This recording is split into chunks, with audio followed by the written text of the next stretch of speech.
আসসালামু আলাইকুম। অনেকেই আছে বলে যে বিচার মানে তাল গাছটা আমার, কিন্তু তাল গাছটা নিয়েই বিচার হচ্ছে। যাই হোক, রাসূল সাল্লাল্লাহু আলাইহি সাল্লাম বলেছে যে তুমি একটা কথা যদি জানো তা অন্যের মাঝে পৌঁছে দাও সততার সাথে। ইনশাল্লাহ আমি যতটুকু এই হাদিসটা সম্পর্কে জেনেছি তা আপনাদের সামনে জানিয়ে দিচ্ছি।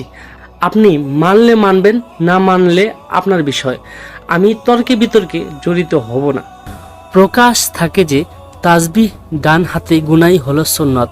মহানবী সাল্লাল্লাহু আলাইহি সাল্লাম ডান হাতের আঙ্গুল দ্বারাই তাসবিহ গুনেছেন এবং অপরকে ডান হাতের আঙ্গুল ব্যবহার করতে নির্দেশ দিয়েছেন। আর তিনি বলেছেন যে ওই আঙ্গুলগুলোকে কিয়ামতের দিন কথা বলার ক্ষমতা দেওয়া হবে এবং তাদেরকে এই সম্পর্কে জিজ্ঞাসাবাদ করা হবে। সুতরাং তাসবিহ মালা ব্যবহার করা বিধেয় নয়। এতে রয়েছে রিয়া বা লোক প্রদর্শনের গন্ধ, যা ছোট শিরিক। পক্ষান্তরে কাকর বা খেজুর আটি দ্বারাও তাসবিহ গুনাহ হাদিসে সহিহ নয়।